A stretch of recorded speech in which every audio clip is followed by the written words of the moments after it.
Now, next is the first ever news award given by One World Media. This is for a single news report that has had great impact in increasing UK audiences' understanding of the developing world. Let's see a clip from each nominated piece. Hagadera Hospital. This is the sharp end of the biggest humanitarian crisis on earth. The intensive care unit at Hagadera Hospital in Dadaab. The children they treat here have made it out of Somalia, but only just.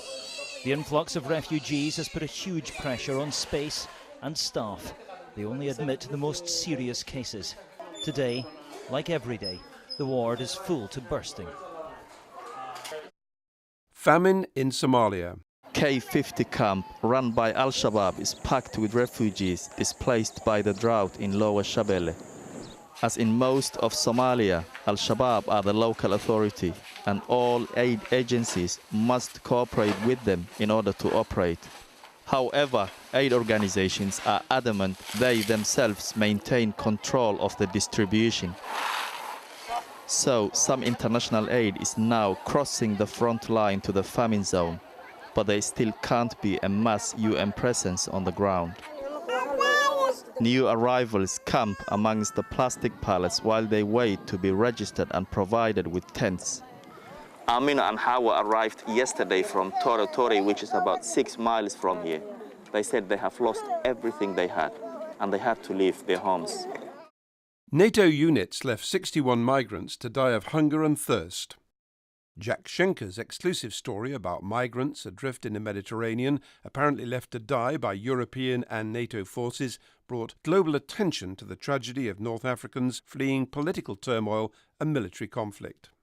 All but 11 of those on board died from thirst and hunger after their vessel was left to drift in open waters for 16 days. Every morning we would wake up and find more bodies, which we would leave for 24 hours and then throw overboard, said one of only 9 survivors.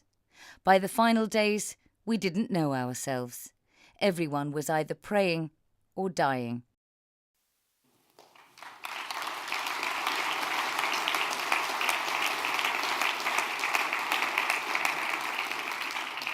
The jury said that Hagadera Hospital was high-impact television, an incredible, shocking story told in a very human way, but with appropriate context and analysis wrapped around it.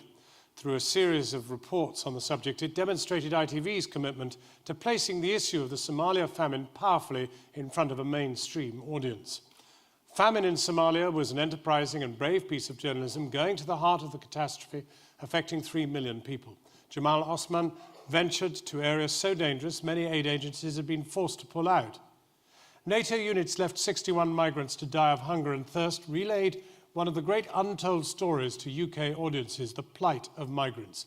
The judges said that it was well written, well researched and well presented with chilling and authentic voices throughout. The jury thought that the standard of entries in this category was extremely high, particularly in terms of endeavour and impact. For this reason, they chose to award 2 winners this year. One for the best print news piece, one for the best broadcast news piece. Here to present the award is journalist Martin Bell.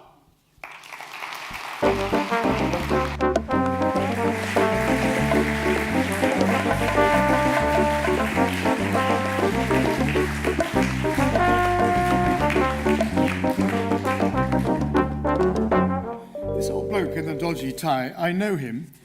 I've competed against him from Monasterevin in Ireland, you remember, to Kampala in Idi Amin's time, to El Salvador. Talk about conflict of interest. He's just presented himself with 2 awards tonight. But he is the conscience in residence of British television. You really are, sir.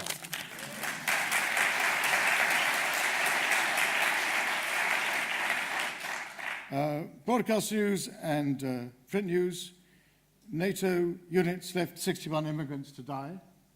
And there's and Hagadera Hospital. That's your honor. Thank you.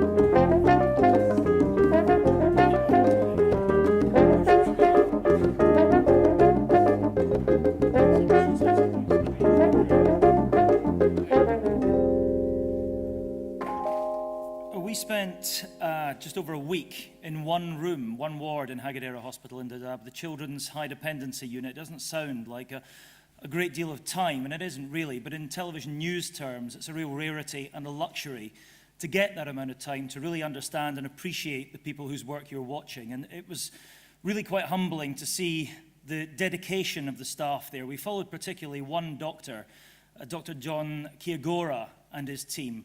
And to watch them save lives day in, day out, in really very, very basic conditions with just the most limited resources was an education, and hopefully some of that came across in the reports that we filed. This is a man who would get up out of his tent at 6 in the morning and start work, not finish till 11 o'clock at night, and set his alarm for 3 a.m. to go and check on the babies just to make sure they were getting the right care overnight. And he just kept on going tirelessly and relentlessly. So this work is, this award rather, is not really a measure of our work. It's a measure of his and his team, and not just the doctors, but the cleaners, the cooks, everybody who keeps that place going. And the work continues. Tonight, there are still 500,000 people resident in Dadaab, and tonight I was told there are still 850 children under 5 who are still in need of emergency treatment for severe acute malnutrition. So the hard work goes on.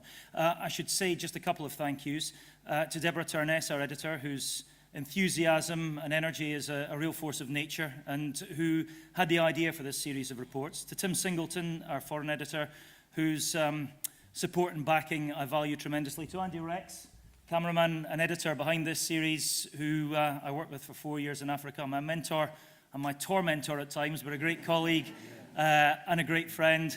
And to the IRC, the International Rescue Committee, who run the hospital in Dadaab at Hagadera, and who put us up, who understood exactly what we were trying to achieve, what we needed, who had absolute patience and tolerance for us.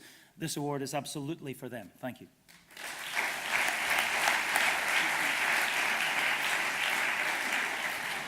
Thank you very much. It was an honour to be shortlisted amongst these guys, so to get an award and share it is even more special. It also means a lot because of something Miles said in his welcome address, which was about shining a light on dark areas. And I think this story about migrants dying in the Mediterranean was very much about trying to make the invisible visible.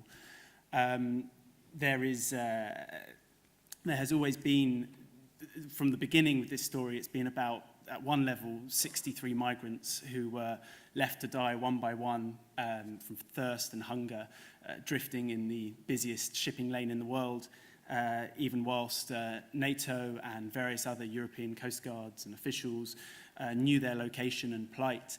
And it's also been about trying to find the potential culprits and those who didn't take up the opportunity to rescue when they could have. But it's also been about something much wider, I think, which is the fact that 1,500 migrants at least died in that sea last year.